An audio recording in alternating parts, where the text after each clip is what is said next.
उड़ीसा के इस राजरामपुर इलाके में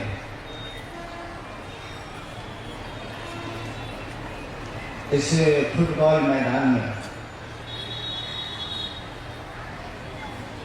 शिव गुरु महोत्सव का आपने आयोजन किया और मुझको इस महोत्सव में आने का सौभाग्य मिला।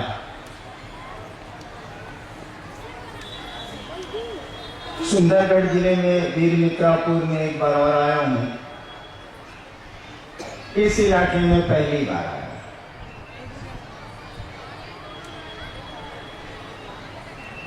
इस कार्यक्रम में, इस आयोजन में, इस मंच से जो कुछ भी कहा जाता है वह प्रवचन नहीं है, वह उपदेश नहीं है।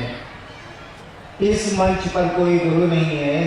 हम सभी शिव को अपना गुरु मानते हैं, सभी शिष्य हैं। इसीलिए यहाँ शिव के गुरु होने की चर्चा होती है।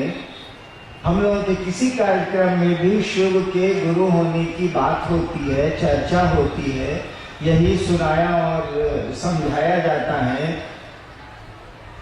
उपदेश नहीं दिए जाते, प्रवचन नहीं किया जाता। हम लोग सभी शिष्य हैं, मिल बैठ के शिव के गुरु स्वरूप की बातचीत करते हैं, चर्चा करते हैं। जिस महादेव की पूजा, जिस शिव की पूजा हमारे आपके खानदान में सदियों से, कई हजार वर्षों से होती चली आई है, जिस महादेव को हम लोग बड़े पुराने समय से पूजते चले आए हैं, उस महादेव के बारे में हमको आपको भी पता है। हम आप जानते हैं पहले से कि वो गुरु हैं। महादेव के बारे में हम लोग बहुत कुछ जानते हैं। वहाँ महामृत्युंजय है, महाकाल है, अर्धनारीश्वर है, अघोरेश्वर है, जगत गुरु है, बहुत कुछ जानते हैं। सुन रखा है, जानते तो नहीं है, सुन रखा है। यह भी हम लोगों ने सुन रखा है कि वो गुरु हैं। गुरु ही नहीं उनको कहा जाता है। हमारी किताबें, हमारे साधु, हमारे शास्त्र, यहां तक कि हम लोगों के बुजुर्ग, हम लोगों के बाप दादा नाना चाचा काका, इन लोगों को भी मालूम है कि शिव गुरु है। जब बिहार में हमने कहना शुरू किया था आज से 20 साल 19 साल पहले कि शिव गुरु हैं, तो लोगों ने हमको बताया कि हमको पहले से मालूम है कि शिव गुरु है। बल्कि वो लोग कहते थे कि शिव गुरु तो हल्ले हैं, तो मानने काहे के लिए। यानी यह बात लोगों को पता है पहले से कि शिव गुरु। हम लोगों ने कहा कि शिव तो गुरु है, बिल्कुल सही बात। गुरुओं के गुरु हैं, जगत गुरु हैं, सही बात। लेकिन हम आपको शिष्य नहीं है उनके। गुरु है वो, स्कूल तो है, कोई पढ़ता ही नहीं है तो स्कूल का मास्टर क्या करेगा। डॉक्टर है कोई रोगी उसके पास जाता ही नहीं है तो डॉक्टर क्या करेगा। ठीक उसी तरह से शिव तो गुरु है, जगत गुरु है, आदि गुरु है। आदि गुरु माने सबसे पहला गुरु, प्रारंभ का गुरु, शुरू का गुरु। तो गुरु तो है वो, लेकिन कोई उनका शिष्य तो नहीं है। वो तो गुरु जरूर है। स्कूल तो है बड़ा पुराना, कोई पढ़ता ही नहीं है। हम लोगों ने कहा कि जरा पढ़ के देखिए तो ये पढ़ाता है कि खाली किताबें में लिखा हुआ है। ये केवल शास्त्र बोलते हैं, साधु बोलते हैं, बुजुर्ग बोलते हैं। हम लोगों के परिवार के जो बुजुर्ग लोग हैं, बूढ़े पुराने लोग हैं, वो बोलते हैं कि शिव गुरु हैं। पंडित जी बोलते हैं कि शिव गुरु हैं। हम लोगों ने कहा कि जरा चेला बनिए तो उस महादेव का, देखिए तो क्या होता है। कौन सी लगता है चेला बनने में, शिव को गुरु मानने में आपका लगता क्या है।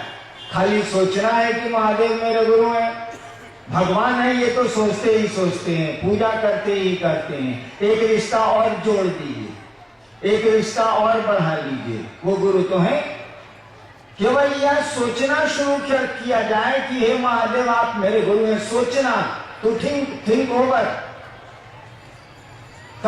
केवल सोचा जाए कि शिव मेरे गुरु हैं, हे महादेव आप मेरे गुरु हैं, हम पर दया कर दीजिए। अब गुरु किसी को बनाइएगा तो लाठी नहीं न चलाइएगा, दया न मांगिएगा। सोचा जाए कि शिव मेरे गुरु हैं, धीरे धीरे हमारा आपका मन उस गुरु का, उस शिव का शिष्य होने लगेगा। और जब शिष्य होने लगेगा और गुरु सही है तो परिणाम और नतीजा भी आने लगेगा। गुरु अपना काम करेंगे, गुरु का दायरा तो शिष्य में सीमित हो जाता है। कोई भी गुरु शिष्य से ही जुड़ता है, कोई भी डॉक्टर रोगी से ही जुड़ता है, कोई भी शिक्षक छात्र से ही जुड़ता है, कोई भी वकील क्लाइंट से ही जुड़ता है। हम लोगों ने कहा कि उस शिव को अपना गुरु बनाइए और मात्र हमारा आपका सोचना उस शिव का हमको आपको शिष्य बना देगा। और वो जगत का गुरु है। कहा जाता है जगत गुरु नमस्तुभ्यम, हे जगत के गुरु तुमको प्रणाम है। शिव के बारे में कहा जाता है जगत गुरु नमस्तुभ्यम, किताबें बोलती हैं हे जगत के गुरु तुमको प्रणाम है। जगत गुरु का मानी क्या हुआ? जगत गुरु का मानी हुआ कि इस दुनिया में, इस संसार में, इस जगत में कोई भी आदमी है, कोई भी इंसान है, वो किसी जगह पर रहता हो, किसी जाति का हो, काला हो, गोरा हो, उजला हो, पीला हो, लाल हो, कोई अंतर नहीं आता। इस जगत का उस आदमी को होना चाहिए, आदमी होना चाहिए, उसको ये अधिकार है, उसको ये हक है कि उस शिव को वो अपना गुरु बना सकता है, क्योंकि वह शिव जगत का गुरु है। शिव ईश्वर का नाम। आप जानते हो या नहीं जानते हो, शिव ईश्वर का नाम है। शिव को महेश्वर कहा गया है, ईश्वर को शिव कहा गया है। यही भारतवर्ष का आध्यात्म है। भारतवर्ष की आध्यात्मिक धारा में शिव की परिकल्पना, ईश्वर की परिकल्पना है। ईश्वर उनको कहा गया है। और जब ईश्वर है वो, परमात्मा है वो, खुदा है वो, तब तो गुरु उनको होना ही होना होगा। क्योंकि ईश्वर अगर गुरु नहीं है तो संसार में कोई गुरु नहीं है। ईश्वर अगर पिता नहीं है तो संसार में कोई पिता नहीं है। ईश्वर में अगर माँ का गुरु नहीं है तो संसार में कोई माँ हो ही नहीं सकती। क्योंकि यह पूरी की पूरी कायनात, पूरी की पूरी सृष्टि उसी शिव की इच्छा से बनी। धरती पर भी बहुत सारे सामान हम लोगों की इच्छा से बने। हम लोग इच्छा को मजबूत करते हैं और मकान बना लेते हैं, बहुत कुछ बना लिया हम लोगों ने। ठीक उसी तरह से हम आप भी किसी की इच्छा से बने। जैसे चीजें हमारी आपकी इच्छा से बनती हैं, हमारे आपके संकल्प से बनती हैं, उसी तरह से हम आप भी किसी की इच्छा से, किसी की सोच से बने। और रिश्ता न रुद्राक्ष बनाएगा, न कपड़े बनाएंगे, न पैसा बनाएगा, न बोली बनाएगी। कोई भी रिश्ता मन बनाता है हमारा आपका, पैसे नहीं बनाते, ये रुद्राक्ष नहीं बनाता, ये कपड़े नहीं बनाते। संबंध हो सकता है ये सहयोग दे, मदद करें, संबंध नहीं बनाते। बोली भी संबंध नहीं बनाती। बोली हम लोग बहुत बढ़िया बढ़िया बोलते हैं, लेकिन कोई संबंध नहीं होता। कई बार आप दूसरों को प्रणाम करिएगा। एक बार मैं गांव गया, सिवान मेरा घर है, बिहार जिले में, बिहार राज्य में। एक आदमी को मैंने कहा काका गोड़ लागत नहीं। मेरा साथी था, वो आदमी चला गया तो मेरा साथी पूछा कि बॉस ये कौन आदमी था। उस समय मैं पटना में मजिस्ट्रेट था। ये कौन आदमी था? तो हमने कहा ये सारा कुकुर है। देखिए, बोली से तो काका को प्रणाम किया हमने, लेकिन मन बुझ रहा है कि पूरे गांव को लड़ाता है, पूरे गांव में झगड़ा कराता है। लेकिन गांव के रिश्ते में वो चचा लगता है, तो शिष्टाचार में तो काका प्रणाम करना ही नहीं करना। तो बोली भी संबंध कहाँ बना रही है? मन संबंध बनाता है। यह बोलना कि शिव मेरे गुरु है, इससे हम आप शिष्य ना हो जाएंगे। ठीक है, बोली का असर होता, शब्दों का प्रभाव होता, शब्दों का असर होता, लेकिन यह मात्र केवल बोल देने से कि हम शिव के शिष्य हैं या कंगन बांध लेने से कोई शिव का शिष्य नहीं होगा।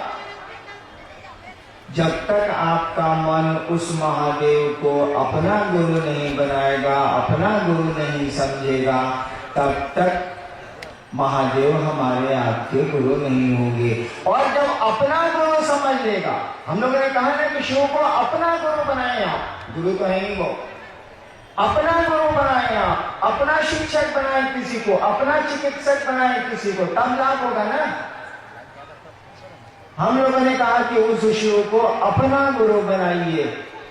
अपना का अर्थ समझते हैं, खूब समझते हैं। जब अपना समझ लीजिएगा ना तो किसी को कुछ कहने की जरूरत नहीं है, आपको सब समझ में बात आ जाएगी।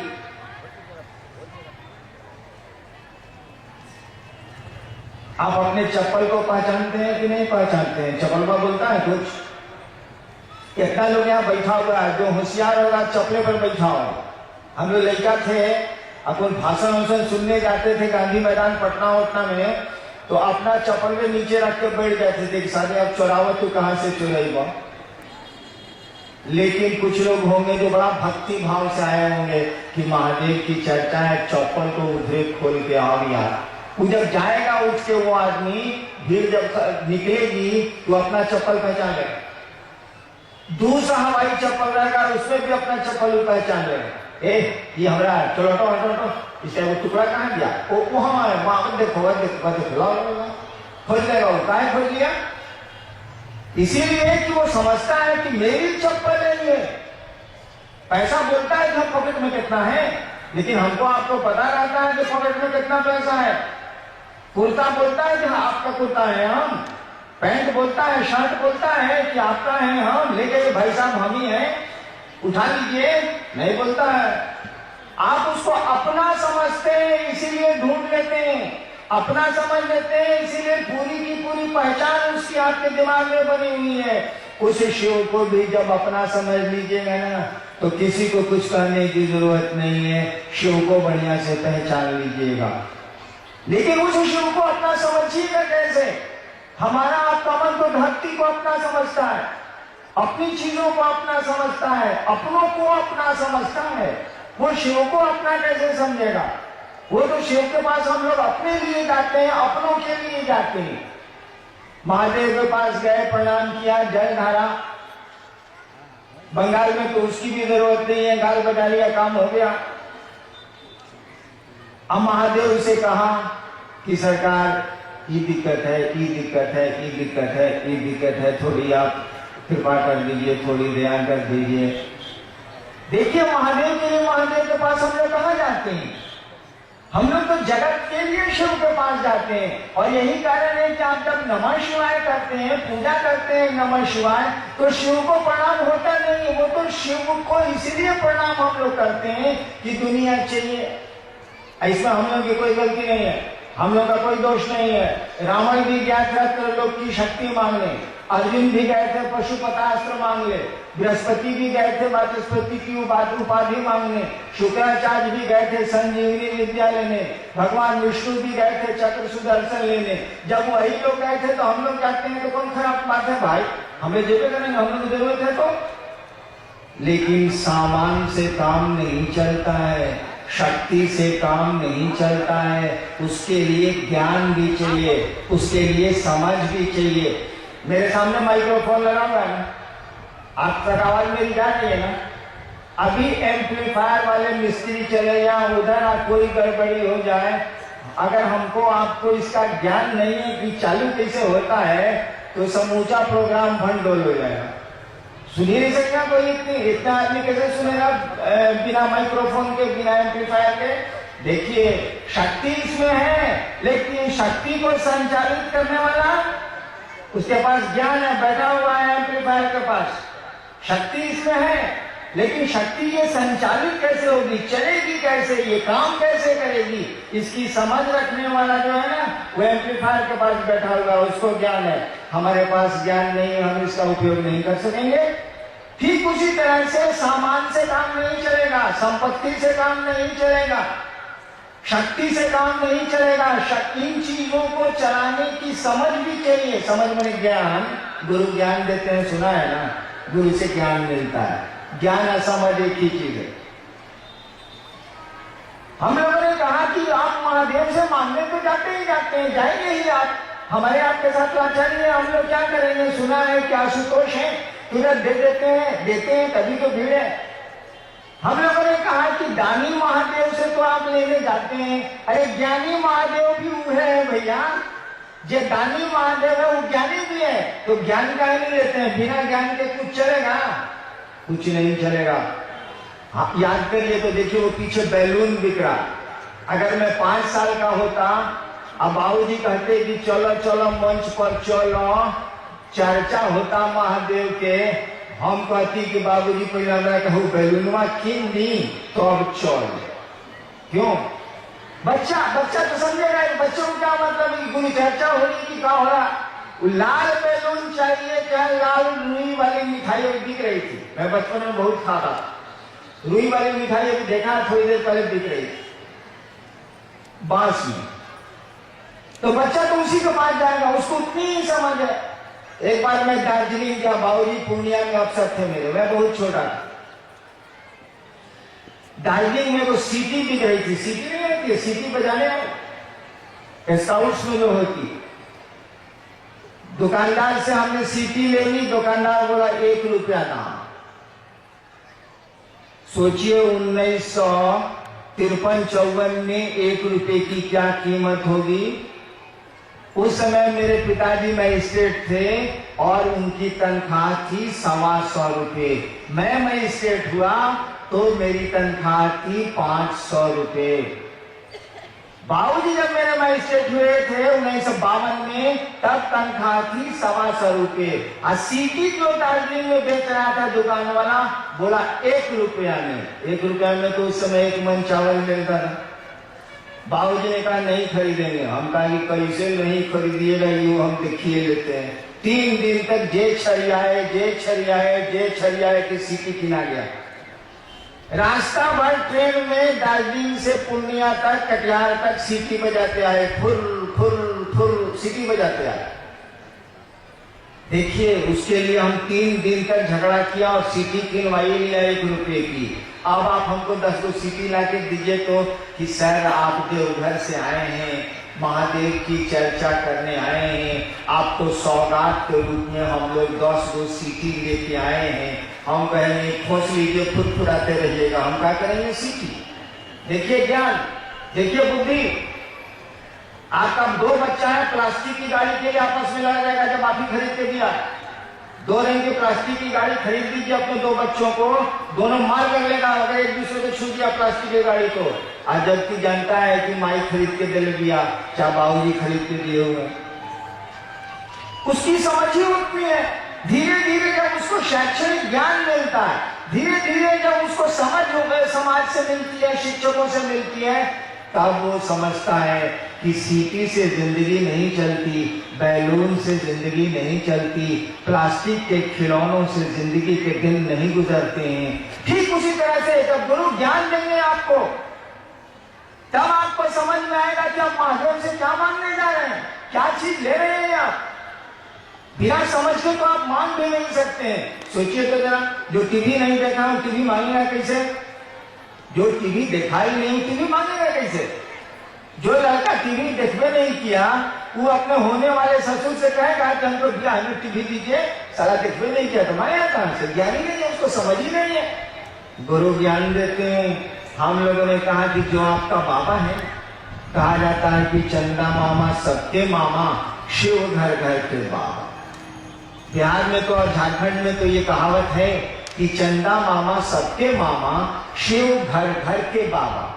हम लोगों ने कहा कि जरा अपने बाबा से पढ़ के देखिए तो पढ़ाता है कि नहीं पढ़ाता है। हमने तो जब गुरु माना था शिव को 1974 में, तो हमको तो मालूम ही नहीं था कि ये गुरु है, हम तो भगवान समझ के उनको गुरु माना। हमारे दिमाग में आया कि गुरु भगवान होता है, कि भगवान गुरु का नहीं है।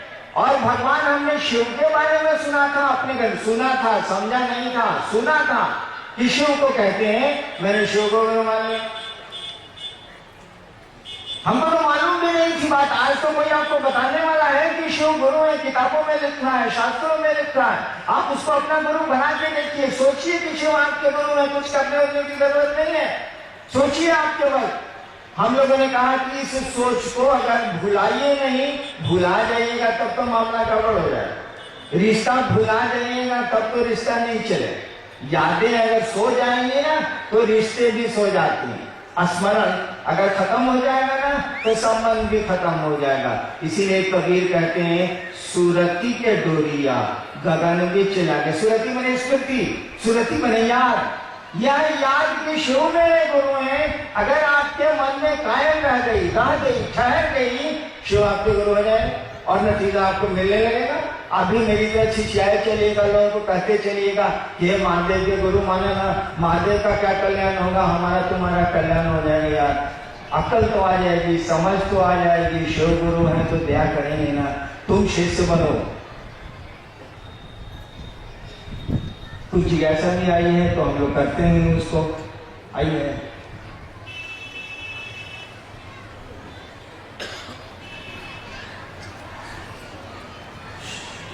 एक भाई की जिज्ञासा है कि शिव के सिवा अन्य देवी देवता को गुरु क्यों नहीं बनते। एक भाई ने पूछा है कि महादेव के सिवा अन्य देवी देवता को गुरु क्यों नहीं बनाया जाए।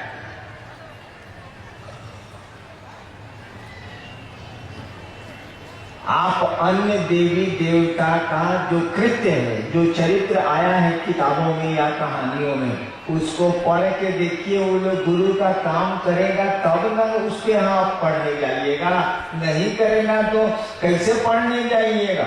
अस्पताल में बच्चों को पढ़ने के लिए भेजिएगा। मैं सरकार में 32 साल प्रशासन में था, हमारे पास भेजिएगा पढ़ने के लिए। हम तो कहेंगे भैया हम मजिस्ट्रेट हैं या फिर सरकार में ज्वाइंट सेक्रेटरी हैं, डिप्टी सेक्रेटरी हैं, हम पढ़ाएंगे नहीं ना, हम तो प्रशासन के लोग हैं, नौकरी करते हैं, शिक्षक थोड़ी। अब तो हम बोलेंगे नहीं, लेकिन बहुत गौर से देखिए, अन्य देवताओं का कृत्य देखिए, उन्होंने जो जिस प्रयोजन से उन्होंने अपने को सृष्टि किया है उसको देखिए। उससे आपको लगेगा ये लोग तो ज्ञान देते ही नहीं है। हरहु सज्जन पीड़ा या फिर विनाशाय च दुष्कृताम परित्राणाम साधूनाम विनाशाय च दुष्कृताम। हम अच्छों को बचाएंगे, बुरों को, बुरे को, जो गलत है उनको मारेंगे। तो ये लोग तो ज्ञान देते नहीं ना, तो कैसे इनको आप गुरु बनाएंगे। आप अस्पताल बच्चों को नहीं भेज सकते ना, पीडब्ल्यूडी के ऑफिस में बच्चों को पढ़ने के लिए नहीं भेज सकते, नगर पालिका के कार्यालय में आप बच्चों को पढ़ने के लिए नहीं भेज सकते हो। वहां तो तरह तरह के कार्य होते हैं। पढ़ाने का काम तो मात्र विद्यालय में होता है, शिक्षक करते हैं। इसीलिए पूरे शास्त्र भारतवर्ष के, पूरी किताबें भारतवर्ष की कहती हैं कि शिव गुरु हैं, जगत गुरु हैं, आदि गुरु हैं और वो गुरु का काम करते हैं। पूरी किताबें शिव को गुरु के रूप में स्वीकार करती है, रिकॉग्नाइज करती है, क्योंकि वो ईश्वर का नाम है। ईश्वर को तो गुरु होना ही होना होगा। आपके शिव पुराण में लिखा है कि भगवान विष्णु और ब्रह्मा जी को शिव कह रहे हैं। शिव पुराण में पढ़ा नहीं हूँ, एक बार मैंने उल्टा था, उसमें लिखा है कि शिव कह रहे हैं ब्रह्मा जी से कि हे ब्रह्मा जी आप सृष्टि की उत्पत्ति का कार्य करिए, हे विष्णु जी आप सृष्टि के पालन का कार्य करिए, मैं तो सृष्टि को ज्ञान देने का कार्य करूंगा। शिव पुराण में भी ये पंक्ति आई है, बहुत पुराणों में आई है, बहुत किताब में आई है। तो जो काम करेगा उसके पास तो उस काम के लिए भेजिएगा। हमारे पास मोटरसाइकिल खराब हो गई तो बनाने के लिए नहीं भेजिएगा, उसको तो गैरेज में भेजिएगा। ठीक उसी तरह से जो देवता गुरु का कार्य करते हैं, भगवती गुरु का कार्य ही नहीं करती, उनको गुरु कैसे बनाएंगे आप। हाँ, उनको उनके पास चले जाइए अगर भक्त रूप में, और ज्ञान चाहिए तो आपको बढ़िया स्कूल में भेज देंगी, वह अच्छे गुरु के पास आपको भेज जरूर देंगी, लेकिन खुद इस काम को वो नहीं करती हैं। जो करेंगे उन्हीं के पास ना बच्चों को पढ़ने के लिए भेजिएगा या खुद पढ़िएगा। एक भाई की जिज्ञासा है कि नमः शिवाय जाप करते समय ओम क्यों नहीं लगाया जाता। इसीलिए कि ओम उसमें लगा हुआ नहीं है, इसीलिए नहीं लगाया जाता। वैसे ओम लगा के भी जप करिए, कोई खास बात नहीं है। ओम हटा के भी जप करिए, कोई खास बात नहीं है। जब तक गुरु की दया नहीं होगी, गुरु से आपका जुड़ाव नहीं होगा, तब तक परिणाम बहुत अच्छे नहीं आएंगे, क्योंकि मंत्रों का, शब्दों का जो चैतन्य होता है ना, उसमें जो ऊर्जा होती है ना, वह गुरु प्रदत्त है, गुरु से आती है। बिना गुरु के ओम नमः शिवाय भी आप कर सकते हैं, नमः शिवाय भी आप कर सकते हैं, लेकिन जो भारत के विद्वान हैं, जो भारत की अच्छी किताबें हैं, या मैं व्याख्या भी कर सकता हूँ, नमः शिवाय मंत्र है, ओम बहुत बाद में सम्मान के लिए लगा हुआ है। वैसे जपने के लिए आप स्वतंत्र हैं, जो जपिए, बिना गुरु से जुड़े मंत्रों का बहुत प्रभाव नहीं होता। एक भाई की जिज्ञासा है कि शिव शरीर में नहीं है तो ज्ञान कैसे मिलेगा? एक भाई ने पूछा है कि शिव शरीर में नहीं है तो ज्ञान कैसे मिलेगा? जब हम महादेव को 74 में गुरु माना था ना, आरा के गांधी, आरा एक जगह है बिहार में, वहां एक श्मशान है शहर के बगल में कांगी। मैं 74 में वहां साधना किया करता था, वहीं मैंने शिव को गुरु माना था। तो मेरे मन में भी ये सवाल था कि शरीर में नहीं हमको बताएंगे कैसे भाई? लेकिन हमारे साथ कोई लाचारी थी, 14 साल मसान में रह गए थे, पढ़ाई लिखाई सब गड़बड़ा गई थी मेरी। लाचारी में मैंने शिव को गुरु मान लिया कि अब कितना बहु आएंगे, छोड़ो, अब गुरु भगवान होता है तो भगवान को ही गुरु मान लेते हैं। शिव को मैंने भगवान समझ के गुरु मान लिया। लेकिन मेरे दिमाग में भी ये बात थी कि शरीर में नहीं है तो बोलेंगे कैसे, समझाएंगे कैसे? ये बाद में समझ में आई बात कि समझाने के लिए बोलने की कोई जरूरत नहीं है। हम लोग इतने सियाने हो गए हैं, बच्चे थे ना, कोई तो हम लोग का सामने नहीं रहा जो हाथ पांव बढ़ा करके खींच के बड़ा करे, स्वतः बड़े हो गए। हम लोग एक सप्ताह में नाखून काटते हैं, नाखून बढ़ाता कौन है? कोई घिसता होता है इसको, कहा जो बढ़ जाता है। बाल बनवाते हैं कि बाल सारा बढ़ कैसे जाता है जो आप बनवाते हैं। अदृश्य चीजें आप पर प्रभाव डाल रही हैं। कहाँ से आए हैं आप, कहाँ को जाएंगे आप, किसी कोई प्रत्यक्ष माध्यम आपको नहीं दिखता है। हम लोग कैसे आ गए, कहाँ से आ गए, किस लिए आ गए, कब तक रहेंगे? कोई यहाँ पर फिजिकल बॉडी नहीं है जो इस काम को दिखता हो करता हुआ। सब कुछ अदृश्य माध्यमों से चल रहा है, सब कुछ अनसीन है, अनजाना है। गुरु इसकी समझ देते हैं, शरीर का कोई अर्थ नहीं होता है। शंकराचार्य एक जगह लिख रहे हैं, आदि शंकराचार्य जो सबसे पहले शंकराचार्य हैं, शिव गुरु की स्तुति लिख रहे हैं।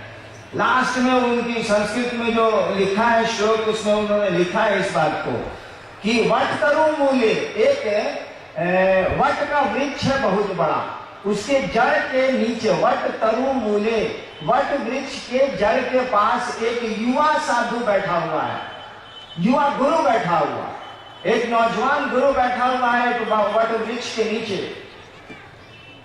और उसके जितने शिष्य हैं सभी वृद्ध हैं, सभी बूढ़े हैं, वो गुरु नौजवान है। शंकराचार्य लिख रहे हैं, शिव गुरु के बारे में स्तुति कर रहे हैं, तो नाम नहीं ले रहे हैं शिव गुरु का। पहले कह रहे हैं कि एक वट का पेड़ है, वट वृक्ष है, वट का पेड़ है, उसके जड़ के पास एक युवा नौजवान गुरु बैठा हुआ, उसके चारों ओर जो शिष्य बैठे हुए हैं सभी बूढ़े हैं, वृद्ध हैं। सबसे आश्चर्य की बात, शंकराचार्य लिख रहे हैं, सबसे आश्चर्य की बात है कि ये गुरु कुछ बोल ही नहीं रहा। शंकराचार्य लिख रहे हैं कि वट वृक्ष के नीचे ये जो युवा पुरुष है, गुरु बैठा हुआ है, उसके जितने शिष्य हैं सभी वृद्ध हैं, और सबसे आश्चर्य की बात है कि ये गुरु कुछ बोल ही नहीं रहा। तब भी क्या हो रहा है? शिष्यों के संशय, शिष्यों का जो शंकाएं हैं, संशय है, वो मिट रही हैं, खत्म हो रही हैं। और उन्हीं की इस लाइन को भारतवर्ष ने पकड़ लिया। लिखा शंकराचार्य ने, गुरुस्तु मौनम व्याख्यानम छिन्नते शिष्य संशया। शंकराचार्य ने लिखा, गुरुस्तु मौनम व्याख्यानम, गुरु कुछ बोलते नहीं है, गुरुस्तु मौनम व्याख्यानम, ऐसी बोली जिसमें आवाज नहीं है। गुरुस्तु मौनम व्याख्यानम छिन्नते शिष्य संशया, शिष्यों के संशय, शिष्यों की शंकाएं पल प्रतिपल खत्म हो रही हैं। तब शंकराचार्य शंकराचार्य कहते हैं ऐसे शिव गुरु को प्रणाम है, ऐसे दक्षिणामूर्ति शिव को प्रणाम है। मैंने बता रहे हैं कि वट वृक्ष के नीचे एक युवा गुरु है, उसके सारे शिष्य बूढ़े हैं, और सबसे आश्चर्य की बात है कि गुरु कुछ बोलता ही नहीं है, तब भी शिष्यों के संशय पल प्रतिपल छिन्न हो रहे हैं, खत्म हो रहे हैं। और यही लाइन भारतवर्ष की गुरु परंपरा में चली, गुरुस्तु मौनम व्याख्यानम छिन्नते शेष संशया। गुरु को बोलने की कोई जरूरत नहीं है, उनका तो मौन व्याख्यान, ऐसा व्याख्यान जिसमें आवाज नहीं होती है, शिष्य के संशय को दूर करता है। मेरे मन में भी ये शंका थी, लेकिन 8 वर्षों तक इसी शंका के चलते मैंने किसी को नहीं कहा कि मैंने शिव को गुरु माना है, आप भी मानिए, चुप रह गया मैं। 8 वर्षों के बाद मुझको लगा करे तो गुरु है, सब कुछ समझा देता है ये। मुझको नमः शिवाय भी भाई बारिक से मिला, चमत्कार सीखने गया था वो भी मैंने सीख लिया, कोई बताने वाला नहीं, तब भी चमत्कार होने लगे। इसीलिए ऐसा नहीं है कि जो दिखता है वही आपको ज्ञान दे सकता है, जो नहीं दिखता, गुरु तो एक भाव है, पिता एक भाव है, जो दिखता है वही ज्ञान दे सकता है, जो नहीं दिखता है उसने भी दिखने वाले को किसी न किसी दिन ज्ञान दिया है। आदमी जब गुरु हो गया है, पहली बार सोचिए तो कोई आदमी गुरु हुआ होगा तो कहाँ से सीखा होगा, ईश्वर ने ही उसको सिखाया होगा। और इसीलिए वेदों के बारे में कहा जाता है ये ईश्वर की वाणी है, वेदों के बारे में कहा जाता है ना, ये ईश्वर की वाणी है। पहला आदमी जो धरती पर आया होगा और उसको जो ज्ञान आया होगा, कहाँ से ससुरा पढ़ा होगा, कहाँ से किताबें मिली होंगी उसको, वो पहला आदमी था, उसको सिखाया कौन होगा?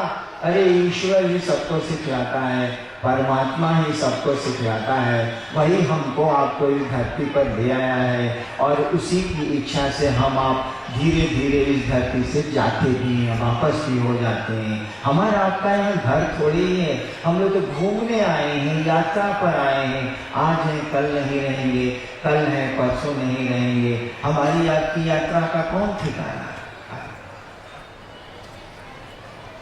एक भाई की जिज्ञासा है कि शिव शिष्यों पर खान पान आदि की परिगणाएं क्यों नहीं लगाई जाती है, जबकि अन्य पंथों में ऐसा होता है।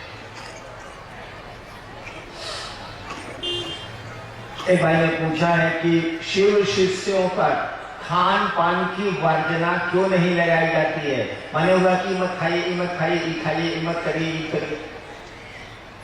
देखिए भाई, गुरु शिष्य की परंपरा में कानून गुरु का चलेगा, चेला वाला का नहीं चलता।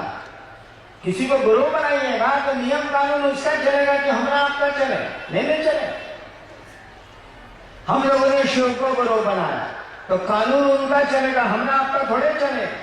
उस जगत के गुरु हैं, जगत में भिन्न भिन्न प्रवृत्ति और प्रकृति के लोग हैं कि नहीं है? एक आदमी के अंगूठे का निशान संसार में आज तक दूसरा नहीं मिला, किसी के अंगूठे का निशान संसार में एक नहीं है। तो भिन्न भिन्न प्रवृत्तियां हैं, कोई कुछ चाहता है, कोई कुछ खाता है, कोई कुछ पहनता है, कोई कुछ सोचता है। भिन्न भिन्न प्रवृत्तियां हैं और भिन्न भिन्न प्रकृतियां भी हैं, स्वभाव भी भिन्न भिन्न है, चाहते भी भिन्न भिन्न लोग हैं, सोचते भी भिन्न भिन्न तरह के लोग हैं, और स्वभाव भी भिन्न भिन्न है। अंगूठे का निशान एक नहीं हुआ तो बाकी चीजें अब क्या एक होंगी? वो जगत का गुरु है और ये संसार उसी शिव का है। भले हमारा आपका महादेव नहीं हो, शिव के तो हम सभी हैं, हमारा आपका महादेव हो या नहीं हो। हमारी तो बीवी है, हमारे बच्चे हैं, हमारा परिवार है, हमारा पैसा है, हमारा घर है। महादेव को तो इसी के लिए खोजने जाते हैं। महादेव के तो सभी हैं, उस शिव के तो सभी हैं, उस खुदा की खुदाई तो पूरी की पूरी है, वही है सब कुछ, तो उसके तो सभी हैं। वही जगत का गुरु है, वही गुरु भी है, वही जगत का पिता भी है, वही जगत की माँ भी है, सब कुछ वही है। तो जब वो जगत का गुरु है तो कैसे आप नियम बनाएंगे कि ये नहीं करो, इस काम को करो? आप तो बना नहीं सकते हैं, बनाएगा तो वो है असमुद्र। और मैं आपको बताता हूं, सहरसा में एक बार बाढ़ आई, बिहार का एक जिला है सहरसा, बाढ़ आ गई। मैं उस समय मधेपुरा में मैं स्टेट था, तो सरकार की सामग्री और सरकार की राहत पहुंचने में थोड़ा वक्त तो लगता ही है, इंतजाम करना पड़ेगा तब जाके होता है। इस बीच में लोग क्या करते हैं आपको पता है? रेलवे लाइन पर लोग चले जाते हैं परिवार को लेके, ऊंची जगहों पे चले जाते हैं परिवार को लेके, चारों ओर पानी है और कुछ नहीं है। वहीं की मछलियों को वो तलते हैं, अपने बच्चों को पालते हैं, अपने को जिंदा रखते हैं। क्या करेंगे, खाएंगे क्या? वो वहां तो केवल पानी ही पानी है। क्या उन मछलियों को जो बाढ़ में डूबे हुए लोग हैं ऊंचाइयों पर, उन मछलियों को खाने के चलते उनका शिव गुरु नहीं होगा भाई? कहा है महादेव उनका नहीं है, वो तो सबका है ना, सभी उसके हैं ना। तो मछली खाने से महादेव उनका गुरु नहीं होगा। ठीक है, आप खाएं या नहीं खाएं आप जाने, आप उसको महादेव से कुछ लेना देना नहीं है। लेकिन बता, मेरी बेटी है सिंगापुर में, मेरे दादा एक ही बेटी है, यह हिंदुस्तान अखबार में थी बिहार में, अभी सिंगापुर में है वो, और उसके हस्बैंड भी डॉक्टर हैं वहीं सिंगापुर में। एक बार मेरे दामाद ने फोन किया मैं मुझको डेरे पर पटना में, उस समय मैं वहां ज्वाइंट सेक्रेटरी था गवर्नमेंट में, सरकार में, कि यहाँ तो खाने के लिए कुछ मिलता ही नहीं है। हमने कहा कि सिंगापुर में खाने के लिए आपको कुछ नहीं मिलता है? कहा खाली मांस मछली मिलता है, समुद्र का जानवर है, यूं है वो है। तो यहाँ तो हम बंद खाते, पाव रोटी खाते रह रहे हैं। वो है शाकाहारी, मेरे दामाद पूरी तरह है शाकाहारी। समस्या में उनके भोजन की, तब हमने बेटी को हिंदुस्तान अखबार से रिजाइन कराया और तब उसको सिंगापुर भेजा कि जाओ कुछ बनाओ ना, तो डॉक्टरवा को खिलाओगी ना। वो तो कहता है कि यहाँ कुछ सब्जी तब्जी कुछ मिलते नहीं करती है, बड़ी महंगी। यहाँ एक दो दुकानें हैं पूरे सिंगापुर में जहाँ सब्जियां मिलती हैं, भारी मुश्किल है। कहा है सिंगापुर के लोगों को शिव को गुरु मानने का अधिकार नहीं है क्या? क्या समुद्र के किनारे रहने वाले मछुआरों को शिव को गुरु मानने का अधिकार नहीं है क्या? अरे बाघ भी उसी का है, गाय भी उसी की है, बैल भी उसी का है, बकरी भी उसी की है। तो जब शिव को गुरु बनाएंगे आप, तो इन नियमों को तो लागू कर ही नहीं सकते आप। और इसीलिए हम लोग कुछ नहीं बोलते हैं। हम लोग नहीं बोलते हैं कि मांस मछली खाएं आप, हम लोग नहीं बोलते हैं कि मांस मछली छोड़ें आप, हम लोग कुछ बोलते नहीं, कहते हैं कि जो मेडिकल साइंस कहता है सो करिए, आपको जो ठीक लगता है आपके शरीर के लिए जो ठीक है सो करिए, लेकिन 3 काम जरूर करिए। शिव को गुरु बनाइए और गुरु बना के उनको रखिए अपना गुरु, उनको प्रणाम करना सीखिए, उनसे दया मांगने की कोशिश करिए और शिव गुरु हैं इसकी चर्चा करिए। ये 3 तो काम करिए, बाकी आप बुझिए कि साग खाते हैं कि क्या करते हैं वो आप हैं। एक बहन की जिज्ञासा साहब से, बहन संध्या रानी तंग की। सब लोग बोलते हैं कि आप 8 साल से 14 साल तक तपस्या किए, तो आप कब पढ़े और कलेक्टर के पद पर आए? कृपा कर। कौन सवाल भाई लोग? एक गुरु बहन ने पूछा है कि सुनते हैं कि आप 14 साल तक तपस्या किए। तपस्या नहीं किया, हम छिछियाए। छिछियाना पूछते हैं ना, छुछुंदर छिछियाता है। हम तपस्या नहीं किए, दिन भर जो का साधना मिलता था हमको गुरु लोगों से, चाहे जो भी लोगों से वो करते थे। रात भर मसान में जाकर के अंत संत करते थे। होता क्या है ना कि जैसे हम अभी राजरामपुर में कुछ दिन रह जाए तो लोगों से दोस्ती हो जाएगी, नहीं हो जाए? कुछ दिन हम रह जाएंगे तो लोगों से दोस्ती हो जाएगी, पहचान हो जाएगी, आना जाना शुरू हो जाएगा। तो 14 साल जो रात में मसान जाते थे वहां के लोगों से दोस्ती हो गई। वहां जो लोग रहता है वहां से दिखता नहीं है जल्दी, असम है बड़ा अच्छा, ये हमको उतना बुझाता नहीं था, बचपन से थे। तो वहां के लोगों से दोस्ती हो गई। दिन में योग की साधना मैं करता था। हाँ, ये बात सही है कि मैं पढ़ता नहीं। बाप मेरे अफसर थे, कू हम पर कहते थे। मेरा एक छोटा भाई DIG है अभी राजस्थान में, वो पढ़ाकू था। मेरी 2 सिस्टर है, सब पढ़ाकू अफसर है सब। हम थे एकदम भोचू, पढ़ने लिखने से कोई मतलब नहीं, मार झगड़ा ये वो, कभी किसी को पीट देना, कभी किसी। रात भर मसान में रहिएगा तो करिएगा का, रात भर जगे हुए हैं आप मसान में तो भरे झगड़ा नहीं कीजिएगा, तो करिए कीजिए। 14 साल के बाद हमको लगा कि साला हम फौज का गलत जगह में फंस गए हम साला। जिन लोगों से हमारी दोस्ती हुई थी वो महादेव के रूप में हमसे मिलने आता था। हम इस खुशफहमी में थे कि चलो बड़ा मजा है कि महादेव के लोग मिल रहे हैं हमसे मसान में। साला एक दिन वो निकल गया प्रेत। लाख हम आपसे भाषण दे दें, आप हमारे साथ 2 साल रहिएगा तो नहीं पूछिएगा कि साला बोलता कुछ है करता कुछ है, बुझे? तो हम भी कुछ दिन में पूछ गए कि साला दिखता कुछ है करता कुछ है, साला प्रेत है, महादेव कहने का आदमी नहीं है साला। हमको बड़ा दुख हुआ कि पढ़ाई भी गई, बाप माई का जो तिरस्कार है वो भी बर्दाश्त किया, पढ़ते लिखते नहीं थे। तब मेरे दिमाग में आया कि गुरु भगवान होता है तो भगवान गुरु काहे नहीं है। अब भगवान हमने सुना था महादेव के बारे में, आज से समझा दूंगा मैं, उस दिन मैं समझा नहीं सकता था, हमने सुना था। हमने शिव को गुरु मान लिया। और आपको बताऊं मैं, शिव को गुरु मानने के बाद में अकेले कमरे में रहता था। मेरे बाप बड़े अफसर थे, उनके घर में नहीं रहता था, केवल खाना खाने जाता था और बैठ के मैं रोता था।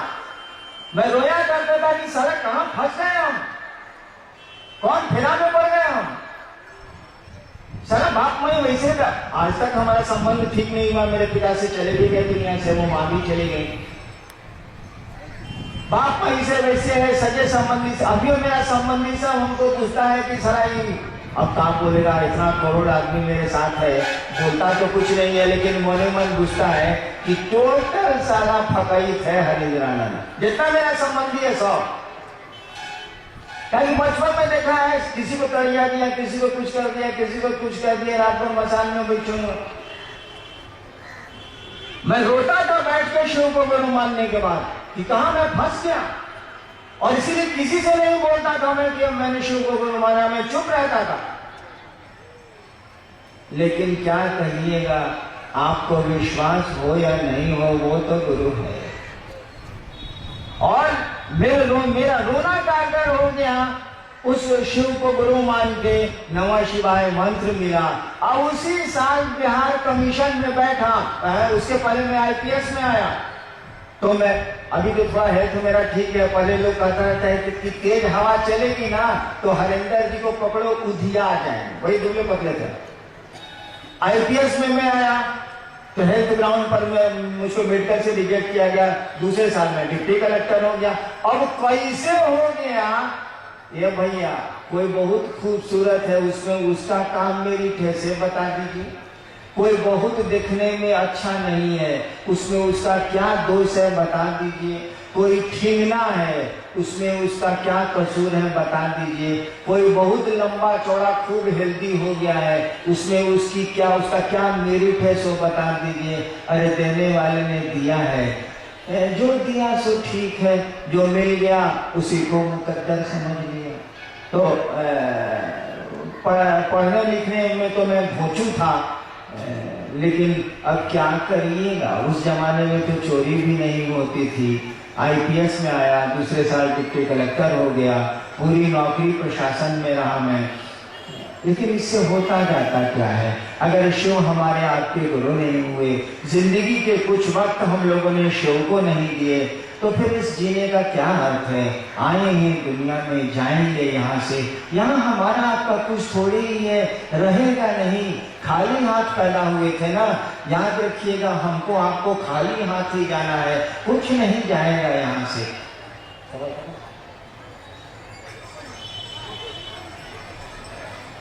सुंदरगढ़ जिले के इस राज रामपुर, बड़ा मेहनत से बोले तो पड़े, राज रामपुर के इस फुटबॉल मैदान में मैं तो पहली बार आया और आपके दर्शन का सौभाग्य मुझको मिला, गुरु चर्चा करने का सौभाग्य मुझको मिला। फिर कभी आप बुलाएंगे तो मैं चेष्टा करूंगा कि जरूर आऊं। आप अभी बैठे, आप बताएं नहीं, फिर मुझको मौका मिलेगा तो मैं जरूर चेष्टा करूंगा कि आपके दर्शन करूं, आपके इलाके में आऊं। मैं महादेव का चेला हूँ, महादेव मेरे गुरु हैं, मैं शिव का शिष्य हूँ। फक्कड़ का चेला फक्कड़ होता है, महादेव को तो ऐसे भी लोग फक्कड़ कहते हैं। देने के लिए मेरे पास कुछ नहीं है, फिर भी आपको दिक्कतें हुई, आपको असुविधाएं हुई, आप हमारे इस महादेव के महोत्सव में आए। मैं अपने महादेव से ये प्रार्थना करता हूँ कि आपका जीवन सुखमय हो, शिवमय हो, आपके जो दुख हैं थोड़े कम हो जाएं, और शिव के शिष्य के रूप में मैं आपको बिना अधिकार ये आशीर्वाद भी देता हूँ कि आपका जीवन सुखमय हो, शिवमय हो, आप शिव के सचमुच में शिष्य बने, और आप सबों के चरणों में, जितने जहां तक मेरी आवाज जा रही है, आपके सबों के चरणों में मेरा प्रणाम है। आप मेरा प्रणाम स्वीकार करिए।